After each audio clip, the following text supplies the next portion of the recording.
нагадаю, що Орбан зараз він з'їздив до Києва, з'їздив до Москви, зараз збирається до Китаю. Він позиціонує себе нині як посередник в мирному процесі. Тобто з КНДР відправляються війська. Росія зараз виставляє катастрофічні вимоги щодо участі України, щодо завершення війни в Україні, щодо мирних перемовин. Вона вимагає від України повної капітуляції. При цьому бачимо зараз, що Орбан взяв на себе таку функцію миротворця. І він намагається зараз зірвати європейську підтримку для України.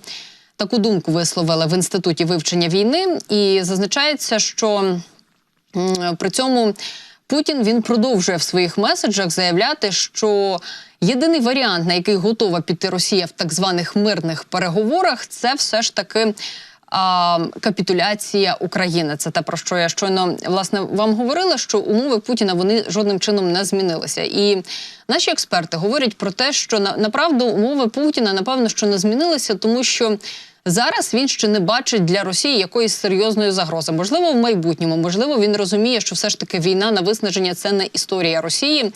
І не так це, власне, завершиться, як очікувала Росія, як вона планувала це, і що дійсно зараз варто шукати якихось шляхів. Але ці шляхи, вони в майбутньому. І мають бути досягнуті якісь мирні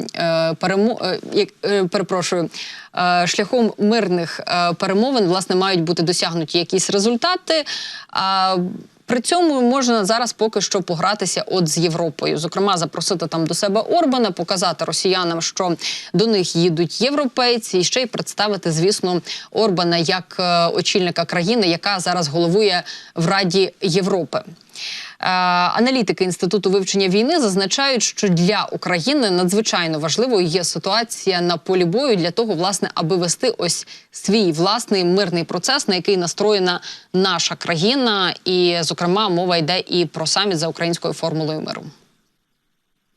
Зусилля Орбана з просування переговорів, ймовірно, є частиною його постійних зусиль зі зміщення уваги Європи на обговорення мирних переговорів і відмову від обговорення військової підтримки України. Орбан постійно виступав проти і підривав зусилля ЄС з надання військової допомоги Україні, і зміщення акценту Європи з військової допомоги підтримує цю ширшу мету тепер, коли Угорщина стала головою Ради ЄС.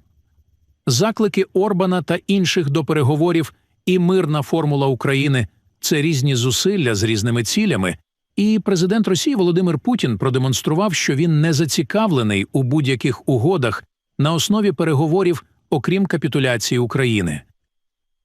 При цьому сам Орбан і його міністри стають все більш загадковими, непередбачуваними в своїх діях. Я нагадаю, що після візиту до Києва Орбан поїхав до Москви, нині збирається до Китаю. І після своєї поїздки, я нагадаю, що він анонсував несподівані зустрічі, які стосуються миру в Україні. Бачимо зараз, про що говорив Орбан, чого, власне, варто очікувати. Тобто Орбан говорив саме про Китай. Що він говорив напередодні щодо переговорів в Москві з Путіним? Давайте послухаємо. Я провів переговори в Москві з президентом Путіним. Моєю метою було встановлення прямих каналів зв'язку, початок діалогу щодо найшвидшого шляху до мирного врегулювання. Я виконав ці завдання. Далі буде у понеділок.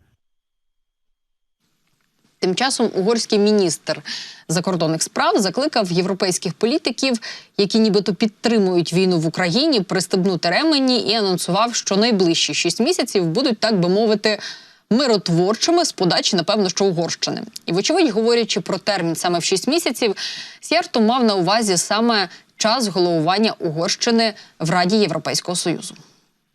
Ці нападки нас не стримують і не бентежать.